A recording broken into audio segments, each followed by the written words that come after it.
All right, so my creative hero is Hector Hecz Rodriguez, and he was the founder of Optic Gaming, and he is now currently the co-owner and CEO of Energy, Chicago Huntsmen, and then the San Francisco Shock. And Hecz built Optic out of Call of Duty, and this started back in 2011, where he really was making it a tour de force to be reckoned with. Originally, he was selling mortgages for AIG, and he was the top closer in Chicago. He sold a ton of houses, and then the housing market blew up. And so he took that same crazy work ethic, and he's making Call of Duty videos and montages and put them up on YouTube because he just loved the game. He loved Call of Duty 2 specifically, and then Call of Duty 4. Um, so he loses everything, basically loses his job, and has a newborn, Olivia. And he has his daughter on his shoulder, and then he has the phone, and he's making sponsorship calls to get deals for his players so they can have controllers and headsets like I'm wearing and the like. And through Optic and Hector, the whole squad has revolutionized esports. His best friend and number one most popular player, Nadeshot, was the first esports athlete to be signed by Red Bull. He was the first millionaire esports gamer. He then went and made his own brand, 100 Thieves, and so made his own esports organization, apparel company, content team. Everything that 100 Thieves is doing now and is blowing up and being popular with was created literally by the book by Hector and Optic. Fwiz, Ryan Wyatt, is the head of gaming at YouTube. He came from Optic. Midnight, she was a content creator from the early days of Optic, was one of the longest standing members. She went on and now is with the Minnesota Rocker, which is the esports organization co-owned by Gary Vaynerchuk. Scumpy, Seth Abner, he was one of the best Call of Duty players of all time, one of the most winning, insanely talented. He still plays under the Energy brand. He's now with the Chicago Huntsmen, still together with Hector. And then Big Timer, Big T, one of the most well-beloved players of Optic. At the time of his retirement in 2013, he was the most winning in earnings for Call of Duty, with over $150,000, which was insane, 7 years ago. Now, people make that in a tournament. But so the question is, what do they do and how do they do it? Well, he literally wrote the book on making an esports organization. It was through content and it was through the players. He very quickly knew that players were personalities and to broadcast them as such. And so it wasn't about people following a team. As much as I love 100 Thieves, I love 100 Thieves more because I followed what Nadeshot did, and I follow Courage, who went to 100 Thieves from Optic. Hector recognized that you follow players, not teams.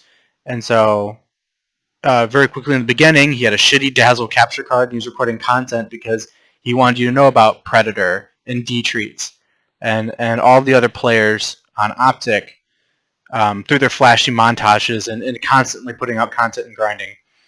So there's video after video, and they were relentless. It was a daily thing. In the last 2 years, he sold majority ownership to Infinite Esports down in Texas. So they moved operations from Chicago, Illinois, down to Dallas or Frisco, Texas, really. And the brand completely lost its luster. He basically took a year off sabbatical, which it was totally deserved break. But there's never been another company that has completely destroyed a brand as quickly as Infinite did to Optic. And so while he was basically sidelined by leadership there, and they weren't listening to him, and they didn't really want his input, he built the Hecz quarters. He built his own studio, a place where players could come. They had stations where they could stream, they could record content, they could play games, they could practice before tournaments for pre-lands. He did it all. And then on top of that, when Infinite then sold to Immortals Gaming, or IMG Immortals Gaming Club, and then Hector was no longer going to be a part of that. They did not go with the acquisition, and he sold his baby. He then met up with Andy Miller, an ex-executive of Apple, and went and joined an Energy. and made the Chicago Huntsmen, and is doing it all over again. And so what I admire most about him is he literally wrote the book. He wrote the book on how to build a brand. He has baby taken from him and said, I'm doing it all over again, and I'm going to do it bigger and better because no one can take Optic away from him. Everything he learned, all of the spread and reach in esports from his work and from their work, no one can take that away. And I'm wearing a Team Summertime sweatshirt, which is 3 content creators who are under NRG, Hitch, Blake, and George, and he does that. He takes care of the core group, the family, and it's all through the same way. It's through content. They stream and make YouTube videos, and that's their living.